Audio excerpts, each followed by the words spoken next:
Attention, un train peut en cacher un autre. La mise en garde est pour les piétons, elle pourrait l'être aussi pour les clients de la SNCF. À l'heure où la grande vitesse rallie Paris et Bordeaux en 2 heures, ce TGV éclipse une autre réalité, celle des trains du quotidien.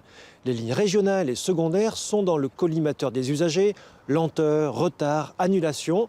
Ces trains ont-ils un avenir? Et si oui, lequel? Réponse dans cette enquête de région.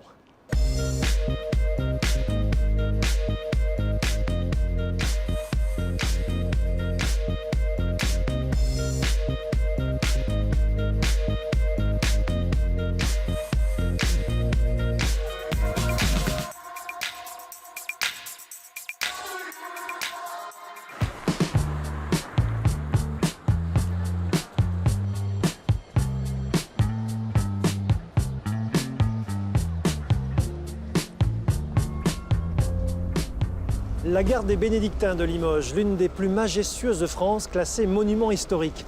Pas de TGV ici, mais des lignes secondaires et régionales. Les fameux TER, dont certaines lignes sont en souffrance, voire en péril. Dixit Alain Rousset, le président de la Nouvelle-Aquitaine. Il faut plus d'1 milliard d'euros d'investissement pour rénover le réseau et la vétusté des trains est la cause principale de nombreux retards et annulations.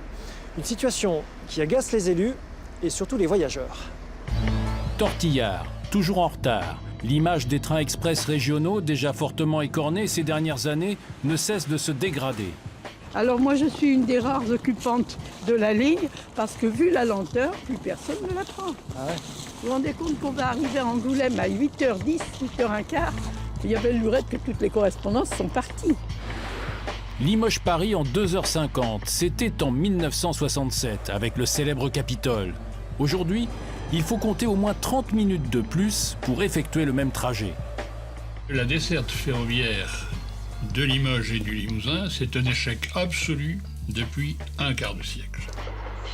Un espoir dans le paysage ferroviaire régional. La renaissance programmée de la ligne Pau-Canfranc, une liaison interrompue depuis plus de 40 ans.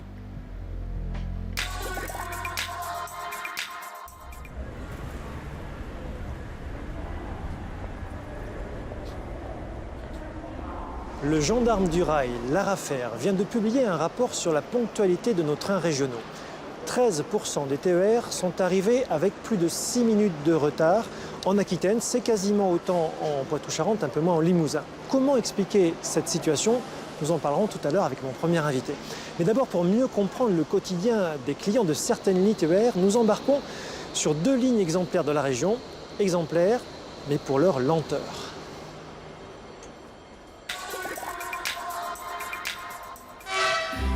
Pendant longtemps, ils ont fait rêver petits et grands. Mais aujourd'hui, les trains n'émerveillent plus vraiment. Pour s'en rendre compte, nous vous emmenons en voyage en Poitou-Charentes et au-delà, à bord de nos TER. Pour ce périple, la SNCF nous a refusé l'autorisation de filmer dans ces trains. Nous tournerons donc en caméra discrète. Les trains express régionaux sillonnent la Nouvelle-Aquitaine sur plus de 3000 km et transportent chaque jour 50 000 voyageurs. Sur cette ligne, Poitiers-La Rochelle, tous les matins, de nombreux actifs l'empruntent. Eux préfèrent le rail à la route.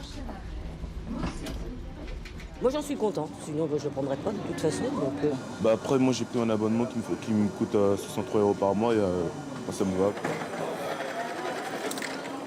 Je suis assez satisfaite, des horaires, du prix pour l'instant. Mais on a appris tout récemment que ça allait augmenter. C'est bien dommage parce qu'on avait quand même un tarif très intéressant et là il a doublé de 50%. Les usagers du Poitou-Charentes ont effectivement vu le prix de leur abonnement exploser.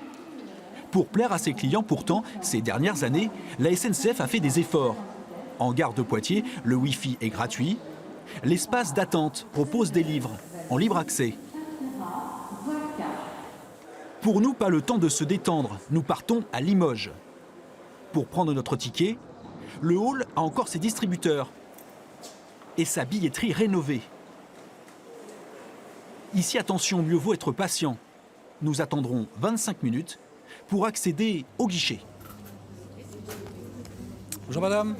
Là, une employée a spontanément besoin d'échanger sur ses conditions de travail. Il faut savoir qu'à la SNCF, les hommes sont payés 30% de plus qu'une femme. Ah bon? Bien sûr. À travail égal. L'ambiance de travail en gare de Poitiers ne serait donc pas toujours au beau fixe. Pour le vérifier, à quelques mètres, tout près des voies, à l'extérieur du poste 7, nous rencontrons le secrétaire départemental CGT des cheminots. On supprime des postes à Tire-Larigot, on a pu le niveau de sécurité qu'on avait il y a quelques années encore quand moi je suis rentré. Voilà, donc effectivement on a une espèce de marasme qui existe, mais qui n'est pas forcément rédhibitoire, et les gens sont quand même motivés à travailler et à effectuer un service public de qualité. Poitiers-Limoges, 17h28. Rallier Poitiers à Limoges, c'est partir pour une aventure à petite vitesse. Une vieille histoire qui désespère la Fédération nationale des associations d'usagers des transports. La SNCF s'y est jamais intéressée. Ce sont les régions qui ont tout fait quand même pour la restaurer, si vous voulez. C'était le cas il y a 10 ans.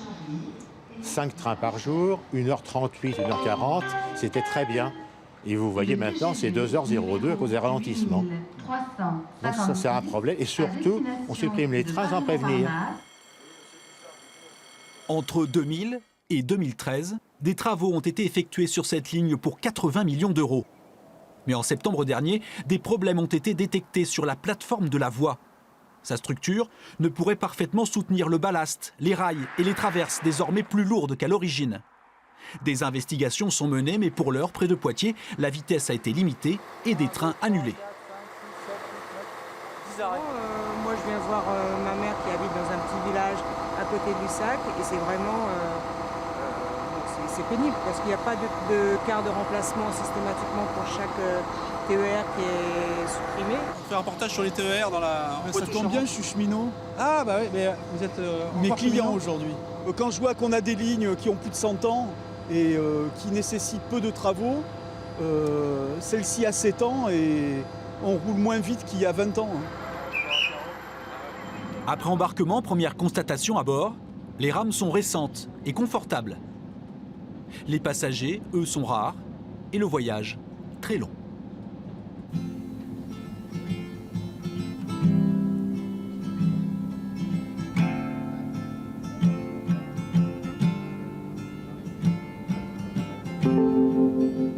Avec un train parfois obligé de rouler à moins de 60 km/h, voire 40 par endroit, ici, on a fait le deuil de la grande vitesse.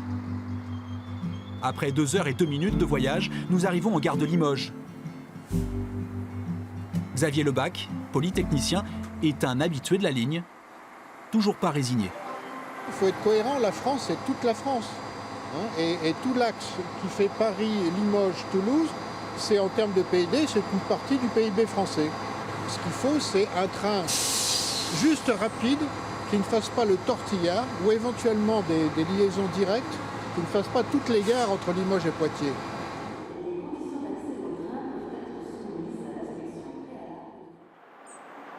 Le lendemain matin, nous allons emprunter une autre ligne tristement célèbre.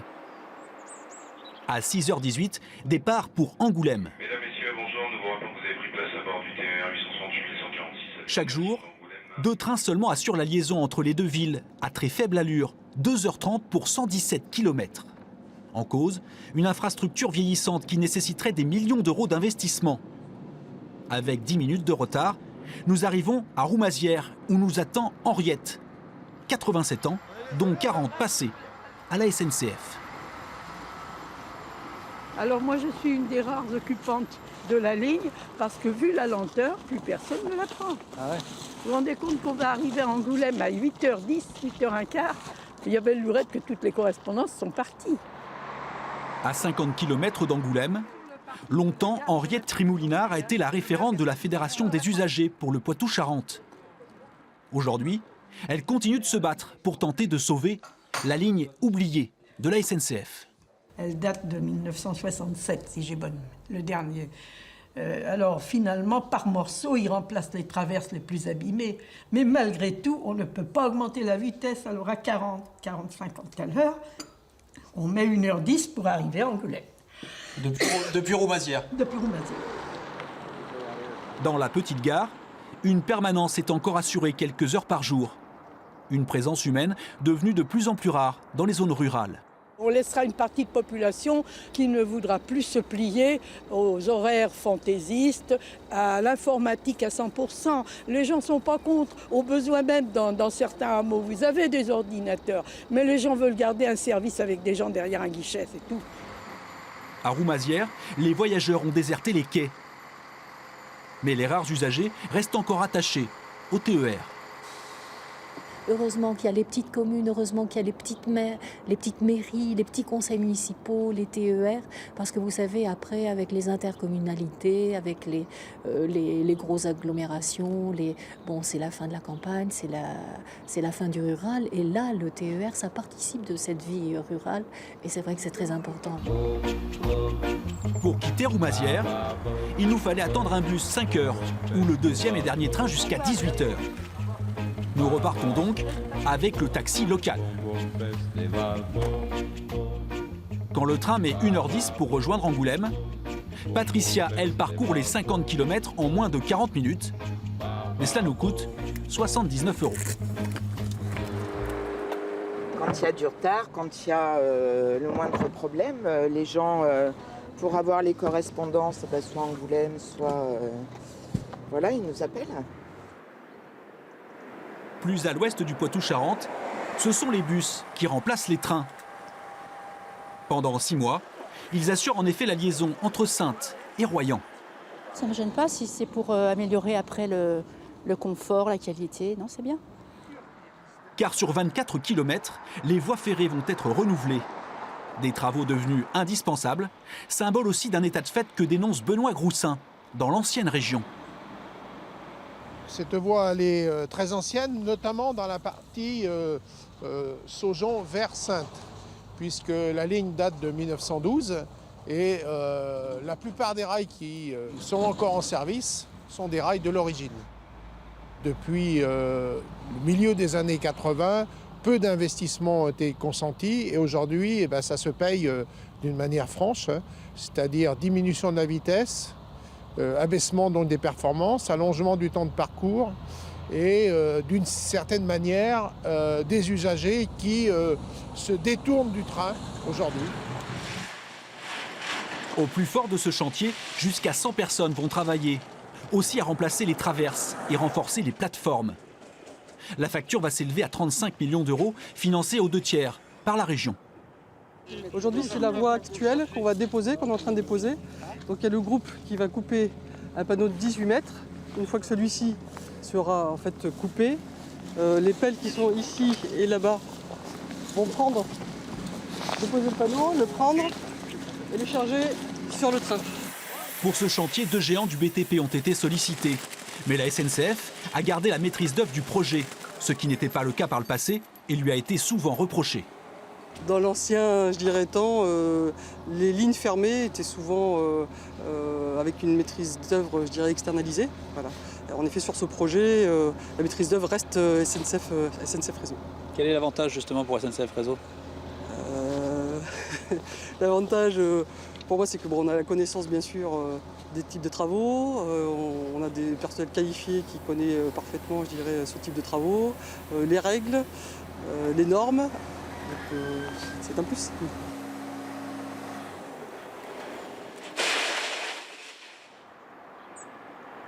Retour en Haute-Vienne, où ce soir-là est organisé un comité de ligne autour du tracé Saintes-Angoulême-Limoges. Un sujet encore plus sensible après le rapport de l'ARAFER, l'Observatoire des transports qui a pointé le Poitou-Charentes comme étant un des plus mauvais élèves de France pour ces TER. Il y a eu un cumul de situations ici et là où l'infrastructure n'a pas fait l'objet de la maintenance nécessaire et qu'il arrive au bout d'un moment, c'est comme une voiture qu'on n'entretient pas, eh bien, il y a des grosses pannes qui tombent. Donc et là, nous sommes dans une situation où SNCF Réseau, donc l'État, est en responsabilité sur l'état du réseau aujourd'hui. Autour de la table, élus et usagers sont officiellement là pour s'informer et échanger. Je comprends la difficulté. Objectivement, l'infrastructure, notamment sur la partie Charente, est dégradée de manière lamentable.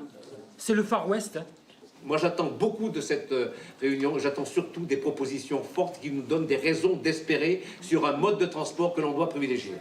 Invités également, les représentants de la SNCF, eux, face à notre caméra, préféreront rester silencieux. Non, c'est pas sur le réseau, c'est sur le rapport de l'ARAFER qui vient d'être publié, le Poitou-Charentes est épinglé. Non, je ne peux pas vous répondre. C'est notre service de communication qui vous répondra. Vous avez bien un avis sur la question? Le fait qu'on se fasse épingler, c'est quelque chose qui... C'est le service de communication qui vous répondra. Au niveau du réseau, quelles sont les responsabilités des SNCF Réseau par rapport aux lignes d'aujourd'hui, notamment sur la ligne Limoges-Angoulême, sur l'état de la ligne? Je répondrai en comité de ligne, si ça ne vous dérange pas.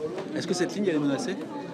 Je répondrai en comité de ligne, si ça ne vous dérange pas. Merci. Et à partir de ça, compte tenu des contraintes techniques de la voie, on se retrouve... On n'intéresse absolument personne. Et on va se battre pour conserver cette ligne, pour conserver les infrastructures, les gares, les salles d'attente, les choses comme ça. Parce que c'est essentiel, ce sont aussi des services publics qui fichent le camp. Et le service public, c'est essentiel pour le maintien d'une vie décente dans des conditions acceptables dans les zones rurales. Du côté des cheminots en Limousin, l'optimisme n'est pas franchement de mise. Nombre d'entre eux craignent en effet un plan social et la disparition de plusieurs lignes. Les annonces qui nous ont été faites ne sont pas du tout rassurantes et il est clairement expliqué aux cheminots que certains prendront la valise, d'autres changeront de métier et il y aura beaucoup moins de trains, du moins en Limousin. Pour rénover la ligne Limoges-Angoulême, 130 millions d'euros seraient nécessaires.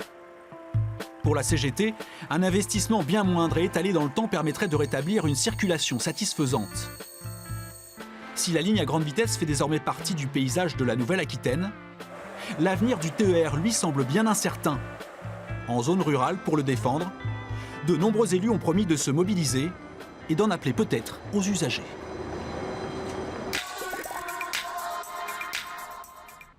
De retour en gare de Limoges pour cette enquête de région consacrée au train du quotidien. Précisons tout d'abord au sujet de la ligne Angoulême-Limoges dont il était question dans ce reportage que l'État a débloqué une somme d'urgence d'1 million pour faire des travaux début décembre. Ponctualité, infrastructure vieillissante, tarifs, on en parle avec mon premier invité Renaud Lagrave. Merci de nous avoir rejoints. Bonjour. Vice-président de la région Nouvelle-Aquitaine en charge notamment des transports parce que si la SNCF assure le service TER, c'est la région qui le finance. Cela coûte combien à la région, ce service TER? Alors à peu près 400 millions par an pour faire tourner les trains et puis un petit peu plus encore pour les investissements. Puisque hors de nos compétences, on vient accompagner l'État sur la régénération des voies, sur les gares. Donc on a encore quelques centaines de millions d'euros en investissement en parallèle à la dotation qu'on donne pour faire rouler les trains. Et c'est normal que l'argent public de la région finance ce service public d'État À la régénération des voies, on est hors de nos compétences. Est-ce que c'est normal? La réponse est oui, parce que sinon, c'est fermeture de ligne. Donc on n'a pas tellement le choix, on est un peu finalement le couteau sous la gorge. Notre idée, mais ça fait quelques années, c'est de dire si on veut qu'il y ait des trains qui puissent circuler dans toute la région, il faut qu'on fasse des investissements. Ça a été le cas dans les contrats de plan État-région qui ont été signés il y a quelques années et c'est encore le cas aujourd'hui puisqu'on a pratiquement 450 millions qui sont signés. Donc vous mettez clairement en cause les choix stratégiques de la SNCF. C'est exactement ça. De choses l'une, soit dans ce pays on considère qu'il y a un avenir pour le train, auquel cas ça veut dire que sur les investissements ferroviaires, il faudrait quasiment le double de ce qui se fait aujourd'hui. Il y a 2 milliards d'euros de travaux, il en faudrait 4, à l'image de ce qui se fait dans tous les autres pays européens, et auquel cas on aurait peut-être un réseau qui pourrait accueillir à la fois les voyageurs et puis le transport de marchandises, avec aussi les trains à grande vitesse. Soit on considère que effectivement on laisse tomber le réseau, et auquel cas il y aura des trains qui seront toujours en retard, toujours supprimés. Qui peut financer, sachant que SNCF Réseau est quand même endetté à hauteur de 40 milliards d'euros, qui peut financer tous ces travaux?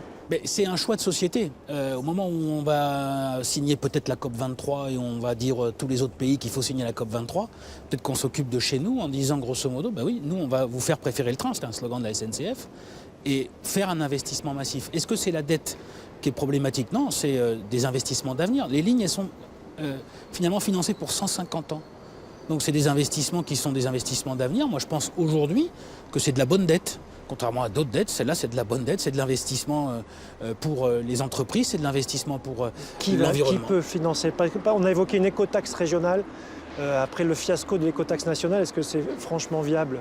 Écoutez, il y a 9000 camions sur la 10 qui circulent pour aller en Espagne. On est la région sur cette voie où on a le même nombre de particules fines que sur toute l'Île-de-France réunie. Est-ce qu'aujourd'hui, le sens de l'histoire, c'est pas aller justement trouver des financements? Alors ça peut être la taxe qu'on a proposée, la taxe bureau autour des gares, parce qu'autour des gares, il y a des gens qui viennent installer leurs bureaux. Est-ce qu'ils ne doivent pas payer aussi le réseau? Nous, le réseau, il faut 1,2 milliard pour pouvoir le remettre à jour. Il y a aujourd'hui une nécessité d'investir sur le réseau ferroviaire. Alors, on se retrouvera tout à l'heure pour parler de l'avenir de ces lignes régionales. Si le constat est parfois accablant sur les lignes régionales, on l'a vu, il est tout aussi accablant sur cette ligne secondaire qui relie cette gare de Limoges à Paris. Il faut aujourd'hui 3h15 pour rallier les deux villes. C'est 25 minutes de plus que dans les années 60, sans parler des retards. Les clients n'en peuvent plus et s'inquiètent même sur l'avenir de cette ligne. Alors comment en est-on arrivé là sur l'une des grandes dessertes intérieures de notre pays? Regardez cette nouvelle enquête.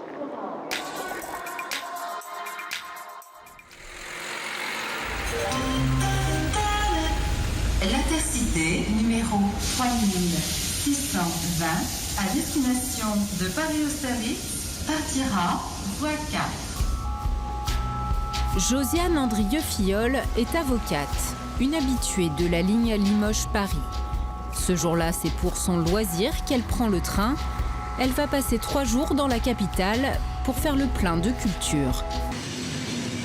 Le train de 6h02, c'est son horaire habituel, qui lui réserve parfois quelques surprises. La dernière fois que je suis allée à Paris, j'avais un rendez-vous à 10h.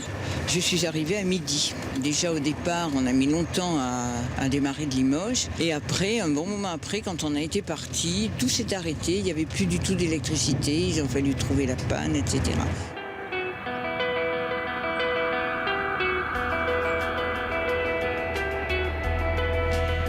À cette heure-là, beaucoup de voyageurs sont des habitués, qui prennent le train pour des raisons professionnelles. Ce sont généralement les plus critiques. On n'est jamais sûr d'arriver à l'heure déjà, donc c'est très stressant lorsqu'on a ou des correspondances à Paris, ou des rendez-vous, ou des avions à prendre, comme c'est souvent le cas. Le confort est vraiment nul, les rames, ces rames-là sont vraiment de mauvaise qualité, on est ballotté de partout, c'est très compliqué. Vous trouvez qu'il y a beaucoup de retard sur cette ligne? Vraiment, généralement 2 trains sur 3. Voilà. C'est entre 10 et 30 minutes, voire au-delà. Voilà. Et ça, c'est très très pénible.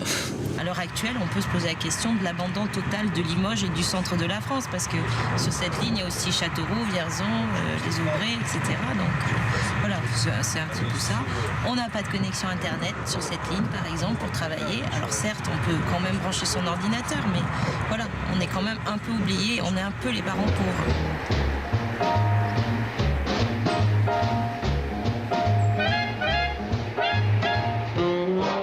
Et pourtant, cette ligne a vu rouler pendant 20 ans l'un des fleurons du transport ferroviaire français, le Capitole. En 1967, c'est le premier train en France à atteindre 200 km/h sur une partie du trajet. Un train luxueux, composé uniquement de première classe. On peut boire dans des conditions tout à fait normales, M. Guillère, mais par ailleurs, le liquide fait preuve d'une grande stabilité dans son récipient et pourtant nous roulons à 160 à l'heure actuellement. Le train relie la capitale en 2h50, 25 minutes de moins qu'aujourd'hui. Les 3 critères de fonctionnement de ce train, c'était la rapidité, la qualité, le confort, le wagon-restaurant, un certain nombre de services qui se trouvaient à l'intérieur du train, très peu d'arrêts, au fond, on allait directement d'un point A à un point B. Et le 3e facteur, c'était le prestige, parce que ce train était beau, parce qu'il roulait vite, et parce que c'était vraiment l'élément de la modernité. Une modernité qui a aujourd'hui du plomb dans l'aile.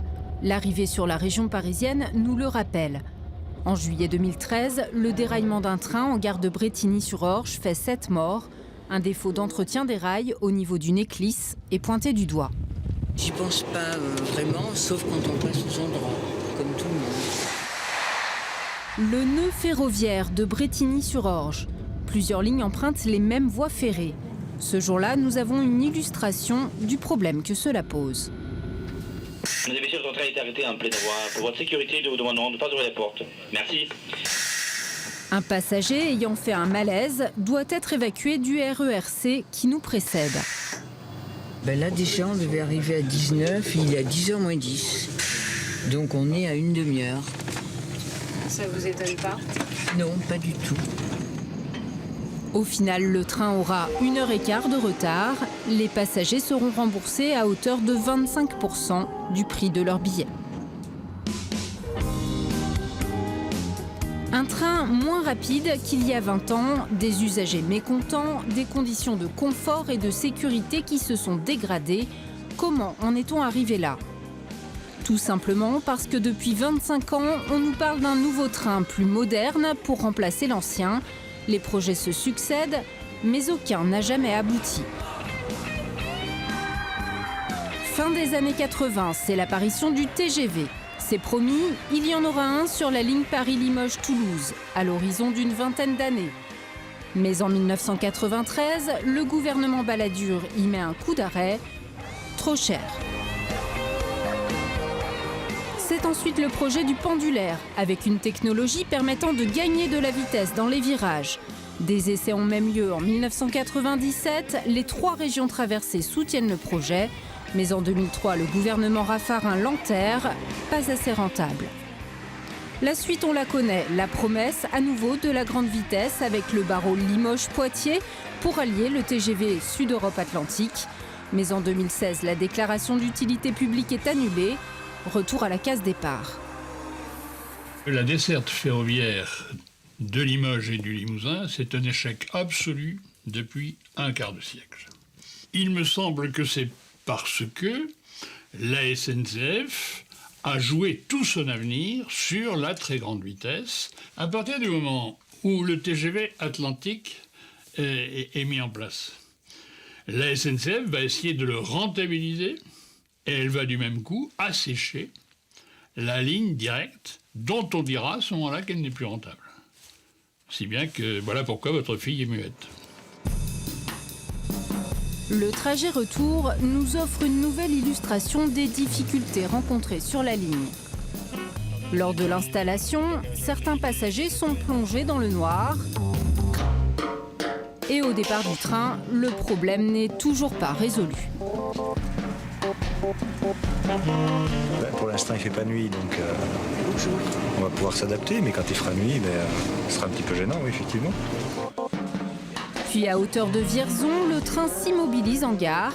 De demi-heure en demi-heure, l'arrêt se prolonge. Le train nous précédent aurait heurté un container laissé sur les voies. On est habitué sur la ligne, c'est régulier. Un coup, c'est une bombe, un colis piégé, un sanglier qui traverse la voie, des feuilles qui sont en travers. Alors là, on ne sait pas. Vous voulez tuer la ligne, vous ne faites pas mieux. Je suis obligée de prendre un taxi. Et le taxi entre la gare de Vierzon et la gare de Châteauroux, c'est 180 €. Les problèmes structurels sur cette ligne, la SNCF ne les nie plus. Elle a d'ailleurs engagé un vaste plan de modernisation des voies, ponctué de très nombreux chantiers. Renouvellement des rails, maintenance. Au total, 1,2 milliard d'euros seront investis. Les travaux, c'est une bonne nouvelle, parce que ça fait longtemps qu'on les attend. Il y en a pour 10 ans. Donc c'est plus d'1 milliard qui ont été décidés pour investir, rénover cette ligne, qui en a bien besoin. Aujourd'hui, l'État travaille sur des temps de parcours qui sont à 2h50. Vous voyez, on retrouve les temps de parcours que vous évoquez, mais là on est en 2025. On est quand les travaux sont terminés et que l'État a acheté du matériel neuf pour rouler sur la ligne. Je n'y crois pas parce que ça supposerait qu'il y ait 2 types d'investissements qui ne sont pas engagés aujourd'hui. Un, la suppression des passages à niveau au moins jusqu'à Argenton pour permettre les circulations jusqu'à une vitesse de 200 comme était le Capitole.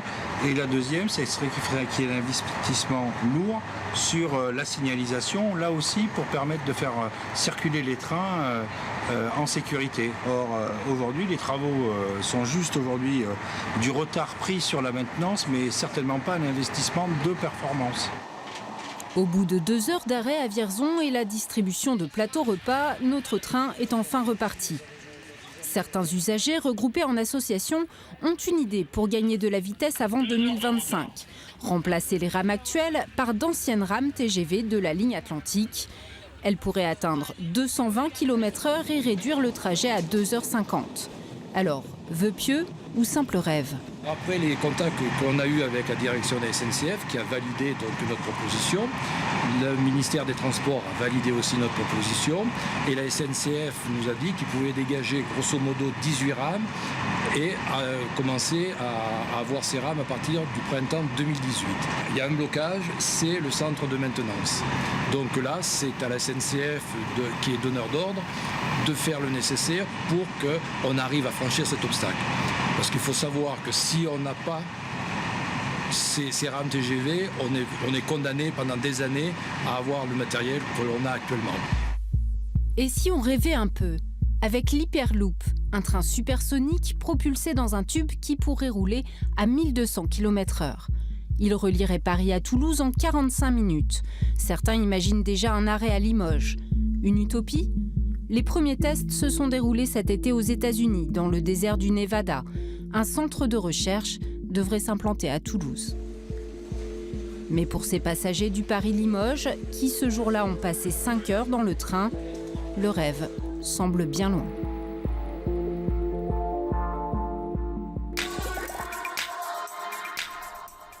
Avec son campanile et sa vaste coupole, la gare des Bénédictins est l'un des symboles de Limoges. Limoges qui nous accueille pour ce nouveau numéro d'Enquête de région. On s'intéresse donc à l'avenir de nos lignes ferroviaires secondaires et régionales. Des lignes entretenues par SNCF Réseau, souvent mises en cause. L'un de ses représentants sera mon prochain invité. Alors si les griefs sont nombreux sur les lignes régionales et secondaires, en revanche les voyants sont au vert sur la toute nouvelle ligne à grande vitesse entre Bordeaux et Paris. Regardez ces chiffres et on en reparle juste après. Inouï, comme le nom de la nouvelle rame TGV qui depuis le 1er juillet dernier relie Paris à Bordeaux. Inouï, comme le nombre de voyageurs transportés, 1 million. C'est un démarrage à grande vitesse, notamment sur la liaison Île-de-France-Bordeaux. Cet été, on a eu un trafic vraiment assez soutenu et l'augmentation de trafic par rapport à l'année dernière est vraiment spectaculaire puisque on fait plus de 75% de trafic entre l'Île-de-France et Bordeaux par rapport à l'été dernier. Et depuis le mois d'octobre, la LGV continue de surfer sur son succès, auprès cette fois de la clientèle d'affaires. En un an, ce type de fréquentation aurait été multiplié par 2. Cet automne, par exemple, les hôtels nous indiquent qu'ils ont une augmentation de fréquentation, notamment sur le tourisme d'affaires. Beaucoup de réunions d'entreprises, de séminaires, etc., dont ils attribuent certains à l'arrivée de la LGV. La LGV qui place l'attractivité de Bordeaux en mode grande vitesse, provoquant l'arrivée d'entreprises et une inflation des prix de l'immobilier. Voilà donc pour le constat. Florent Quinck, merci de nous avoir rejoints ici à Limoges. Vous êtes directeur territorial adjoint à SNCF Réseau, un réseau de 29 000 km de voies ferrées. Mais quand on voit des retards d'investissement, par exemple sur la Paris-Limoges, puisqu'on est ici à Limoges, on peut quand même se poser la question de savoir pourquoi il n'y a pas eu d'investissement sur ces lignes secondaires ou régionales depuis un certain nombre d'années. Alors en matière d'investissement, Paris-Limoges, c'est 1 milliard d'euros qu'on va avoir à peu près sur 10 ans. Donc on est quand même sur des chiffres extrêmement conséquents. Mais c'est pour rattraper le retard finalement. Pour accompagner la modernisation du réseau, on a des opérations qui sont assez importantes. On a des installations permanentes de contresens qui ont été construites l'année dernière, qui vont être construites encore cette année et l'année prochaine. De la rénovation, d'électrification. Donc on a énormément d'opérations qui sont pour les lignes classiques et qui viennent compléter l'ensemble du réseau ferré. Et donc qui va payer ?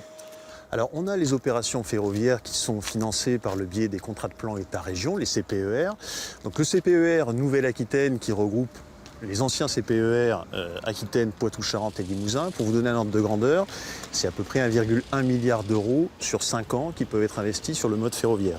Donc de ce point de vue-là, on a tout un travail à mener avec les représentants de l'État et avec le Conseil régional pour travailler les priorités ensemble pour l'aménagement du territoire. Les priorités, ça veut dire qu'il y aura à un moment ou à un autre des lignes régionales qui seront sacrifiées parce qu'elles ne sont pas suffisamment rentables ? Non.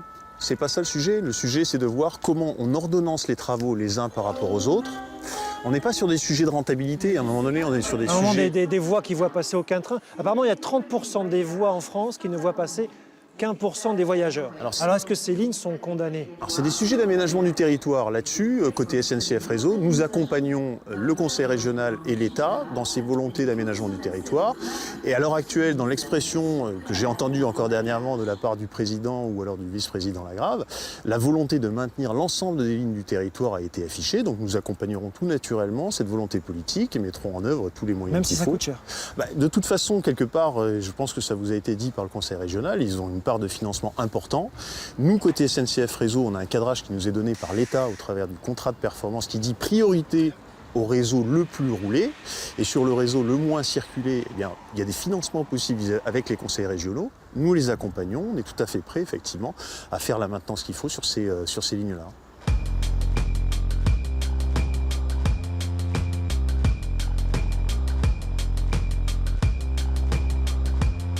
Limoges n'a pas une, mais 2 gares ferroviaires en service. Nous voici à celle de Montjoly, un arrêt secondaire sur la ligne qui relie Limoges à Angoulême. C'est là que je retrouverai dans un instant mon prochain invité qui défend les intérêts des usagers des transports.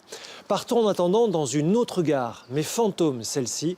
C'est pourtant la 2e plus grande gare d'Europe, celle de Canfranc. Elle pourrait reprendre vie avec la réhabilitation de la ligne entre Pau et la frontière franco-espagnole, un projet porté par Alain Rousset, le président de la région. Mais pour les détracteurs de cette remise en service, ce projet est un gouffre financier.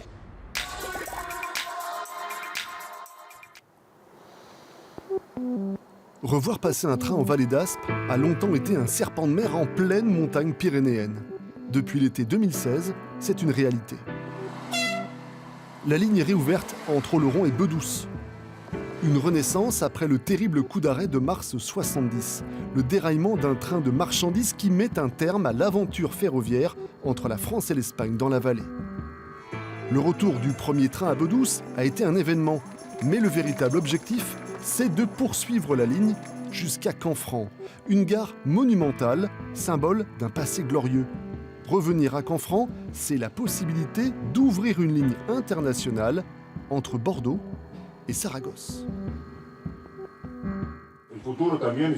Cette ligne, baptisée Goya, Alain Rousset en a rêvé. Le président de la région Nouvelle-Aquitaine a porté pendant des années à lui tout seul ce projet. Les travaux débutent en septembre 2014. Ils vont durer 1 an et demi. Ils seront intégralement financés par la région, 100 millions d'euros pour récupérer 25 km de voies ferrées.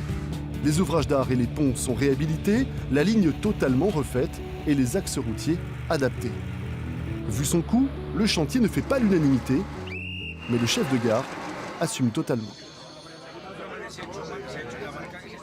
Vous avez vu le patrimoine naturel de cette vallée qui va être à la fois défendu tout en permettant la mobilité de nos concitoyens ou des marchandises. La plus grosse difficulté, c'était d'amener les travaux à se faire entre Oloron et Bedouce. Il y a donc désormais 4 allers-retours quotidiens vers la vallée d'Aspe, mais pour quels voyageurs? Ce soir-là, sur le quai à Oloron, à 6h moins le quart, Lionel se sent seul. Oui, je viens travailler sur Oloron tous les jours et voilà, je prends matin et soir. Franchement, il n'y a pas full quoi. Le matin, ça m'arrive d'être tout seul, bon, pas régulièrement, mais ça peut m'arriver d'être tout seul quand même. Lionel croise les voyageurs en provenance de Pau, lui repart vers la vallée. En moyenne, une trentaine de personnes empruntent la ligne tous les jours. Trop peu pour 100 millions d'euros, bien sûr, mais ce tronçon n'a de sens que s'il est prolongé vers Canfranc et vers l'Espagne. C'est ce que réclament depuis près de 30 ans des associations françaises et espagnoles. Ici réunies symboliquement en 2012 dans le tunnel ferroviaire du Somport. Des militants qui y croient réellement désormais. Côté français, l'association Créloc mène le combat pour la Pau-Canfranc. Venir jusqu'à Bedouce, ici, était un premier pas, mais désormais, le bout de ligne doit disparaître.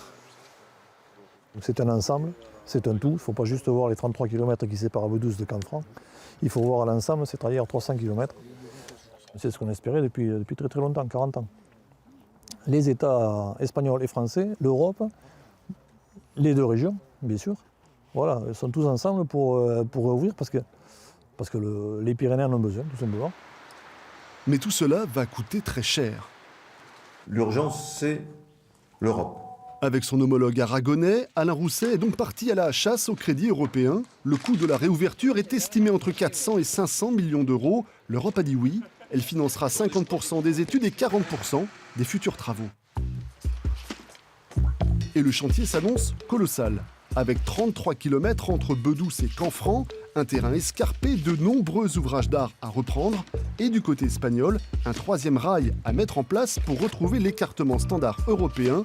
Mais à entendre les défenseurs du projet, ça vaut la peine. On considère qu'entre 1 million et 1,5 million de tonnes peuvent passer par la Pau Saragosse, qui sera un chantier historique à l'échelle européenne, qui sera un chantier dont les avantages dureront plus d'un siècle. Parce que quand vous faites un investissement ferroviaire, vous faites un investissement d'un siècle. D'un siècle. Quel est l'investissement public qui est aussi long? Ça n'existe pas. On nous parle que... Pas de quoi convaincre les opposants historiques au projet de réouverture. Après une longue bataille judiciaire contre la région, ils ont pu obtenir l'étude de rentabilité socio-économique commandée par la Nouvelle-Aquitaine. Après l'avoir analysée, ils en sont convaincus, cette ligne internationale est totalement irréaliste. Au niveau économique, pas assez de fret, pas assez de voyageurs, comme au niveau technique. On espère que cette réalisation ne se fera pas. Ce sera un gouffre financier, en tout point de vue. 20 millions de déficit annuel, 20 millions, c'est énorme.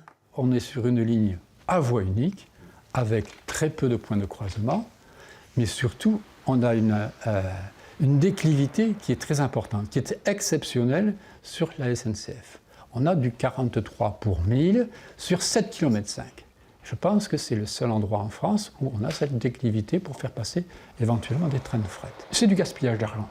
Gaspillage d'argent public. L'un des arguments avancés pour rétablir la ligne ferroviaire est de faire sortir les camions de la route grâce au ferroutage. La petite nationale en Vallée d'Aspe est débordée par le flux quotidien des 300 poids lourds qui passent la frontière au Somport. Mais pour l'association BAP, qui milite pour le désenclavement du Béarn, la ligne pourrait créer un appel d'air et générer encore plus de trafic, même sur la route. De lourds investissements sont donc nécessaires en urgence. Pourquoi pas rétablir le fret, la voie ferrée et le fret ferroviaire, à condition encore une fois de le faire bien. Mais il faut absolument qu'avant le rétablissement de cette voie ferrée, les déviations de la vallée d'Aspe soient faites. Autrement, la vie des riverains sera encore plus impossible que maintenant.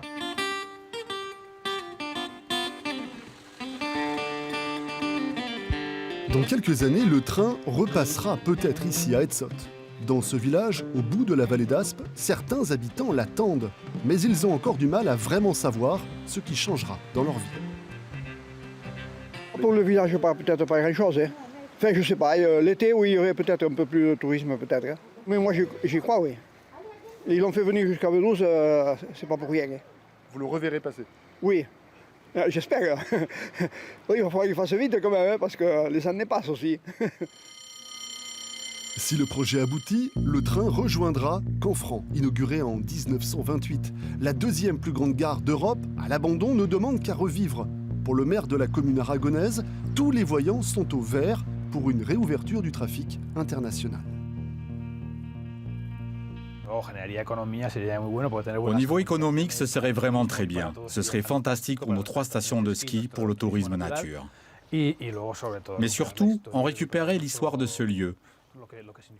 Voir passer le train ici serait très émouvant. Car pour le moment, la liaison est plutôt limitée entre les deux pays. Là, vous avez le bus de connexion avec la France. En fait, la ligne n'a jamais fermé. Le train, oui, mais pas la ligne. On aimerait vraiment d'ici peu avoir un train au lieu du bus.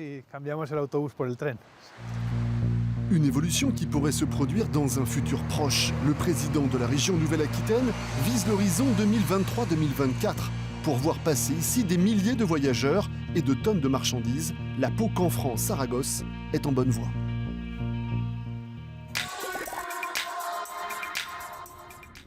De retour à Limoges, non pas dans sa gare principale, mais à celle de Montjoly, désormais gare secondaire sur la ligne vers Angoulême. Et je rejoins Christian Broucaré, président Nouvelle-Aquitaine de l'AFNOT. Merci de nous avoir retrouvés ici dans cette gare ancienne, grande gare des Charentes, devenue petite gare avec une dizaine de trains par jour. Est-ce que c'est un scénario que vous redoutez pour d'autres gares sur les lignes régionales? Oui, on a beaucoup de doutes sur la fermeture de beaucoup de gares et surtout sur les arrêts parce que qu'à la limite que certaines gares soient fermées mais qu'au minimum les usagers puissent prendre le train. On a entre autres le problème sur Périgueux-Saint-Georges là et c'est vrai que c'est extrêmement difficile d'arriver à maintenir même ne serait-ce que les arrêts, c'est-à-dire des haltes. À votre avis, les trains du quotidien, c'est plus la priorité de la SNCF aujourd'hui?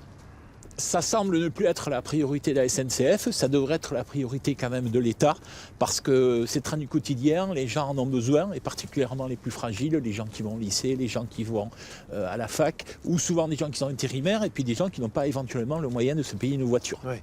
Et la SNCF qui organise presque sa propre concurrence avec des lignes de bus régionaux. Vous comprenez cette stratégie commerciale? Alors non, la concurrence non, la FNOT est pour la complémentarité entre les modes, mais pas la concurrence entre les modes parce que c'est toujours dommageable, parce que l'usager de toute façon ne s'y retrouve pas. C'est-à-dire que la SNCF devrait faire du train? Ils devraient faire du train, ils peuvent à certains moments faire du bus, c'est pas le souci, mais il doit y avoir une complémentarité entre les modes. C'est-à-dire on peut très bien comprendre que le train ne peut pas aller partout dans le moindre village, ça c'est évident parce qu'il n'y a pas des voies partout. Donc il y a une complémentarité entre les modes qu'un bus rabatte vers le transfert de masse, le transport de masse qui est le train, oui, mais pas de concurrence. Bon, vous êtes quand même pour une ouverture à la concurrence à partir de 2020 sur des opérateurs privés, mais est-ce que vous ne pensez pas sincèrement que les lignes qui ne seront pas rentables seront supprimées? De toute façon, d'aujourd'hui, les lignes ne sont pas rentables. L'usager ne paye que 30% du prix réel, que ce soit dans l'urbain comme sur le train. Donc, et puis, ouverture à la concurrence, ce n'est pas privatisation. Le réseau reste à l'intérieur de l'État, à l'intérieur de la région ou à l'intérieur d'une communauté de communes. Ce n'est pas un souci. Et de toute façon, c'est toujours la puissance publique qui aura la main sur les infrastructures. Mais pour autant, le réseau restera vieillissant. C'est-à-dire qu'il se soit un train privé ou un train public, le réseau sera vieillissant. Alors comment on fait? On le voit bien aujourd'hui, les conseils régionaux sur les 3 anciennes régions de Nouvelle-Aquitaine ont mis beaucoup d'argent sur les trains. Et moi j'ai toujours pour habitude de dire, vous pouvez mettre une Ferrari sur une voie communale en terre, elle n'ira pas plus vite. Et aujourd'hui on voit bien que le problème c'est le réseau. Mais au final c'est quand même les régions qui vont payer pour un service public d'État. Oui, bien sûr, mais l'État doit aussi transférer une partie des recettes à la région. Et puis je vais dire un gros mot qui s'appelle l'écotaxe, parce qu'aujourd'hui, il y avait une décision politique qui avait été prise sous l'ancienne présidence. Elle n'a jamais été mise en place. Et une région donc, comme la Nouvelle-Aquitaine, qui est une région de passage, il faut bien le voir, doit aussi profiter de ces camions qui passent sans dépenser un centime sur le territoire.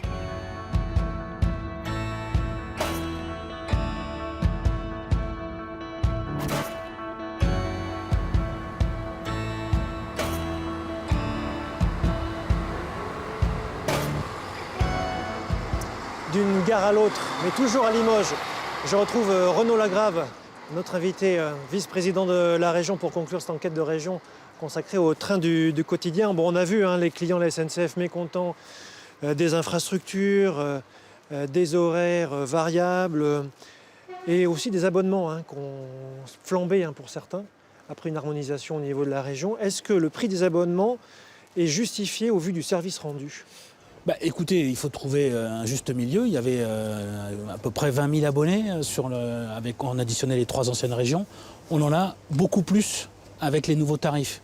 Donc je comprends que sur un certain nombre d'endroits, il y a eu quelques augmentations qui ne sont pas négligeables. Je rappelle quand même qu'il y a une part 50% qui est à la charge de l'employeur. Mais on a plus d'abonnés en quelques mois. Donc la hausse des abonnements, selon vous, n'a pas d'influence sur le... Elle n'a pas eu d'influence, en tout cas, sur le niveau d'abonnés. On retrouve un niveau d'abonnés qu'on avait perdu il y a 2 ans. Donc la question qui est devant nous, évidemment, c'est de challenger la SNCF. C'est-à-dire de leur dire, écoutez, aujourd'hui, vous ne répondez pas à ce qu'on vous demande, parce que les trains sont en retard, parce qu'il y a des trains supprimés, parce que ce qu'on vous commande, finalement, parce que c'est nous, l'autorité de transport, mais comment vous pouvez les challenger? Les challenger, ça va être très simple. D'abord, on re-signe une convention avec eux à la fin de l'année 2018, à l'échelle de la Nouvelle-Aquitaine. Et ensuite, si jamais le projet de loi débouche, et voté rapidement, on aurait la possibilité d'avoir l'ouverture à la concurrence en 2023. Aujourd'hui, dans d'autres pays européens, c'est le cas.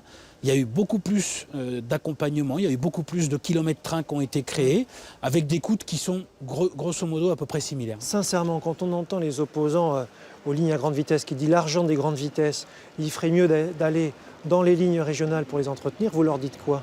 Moi, je n'oppose pas grande vitesse et train du quotidien. C'est complètement surréaliste. Quand vous voyez que depuis quelques mois, le nombre de gens qui prennent Paris, Bordeaux, ça a une induction sur l'ensemble du réseau TER, y compris à Limoges ici, plus 20% de fréquentation de nos TER. Donc c'est une addition de tout ça qu'il faut avoir. Mais l'argent qu'on met chez Pierre, on l'enlève chez Paul? Oui, mais quand vous voyez qu'il y a des voies en Nouvelle-Aquitaine qui n'ont pas été régénérées depuis 1960. En 60, personne ne parlait de la grande vitesse. Donc il aurait pu y avoir des moyens pour régénérer les voies, on n'en serait pas là aujourd'hui. C'est ça le vrai sujet, c'est pourquoi on n'a pas régénéré le réseau ferroviaire français. Alors maintenant, on a besoin de grande vitesse parce qu'au sud de Bordeaux, ce dont on est en train de parler, pour ce qui concerne la Nouvelle-Aquitaine, c'est quoi? C'est un axe européen. Et finalement, c'est aller travailler avec nos amis espagnols, et c'est un axe européen dont on est en train de parler. Voilà. Donc il y a besoin des deux, et on n'opposera jamais les deux en Nouvelle-Aquitaine.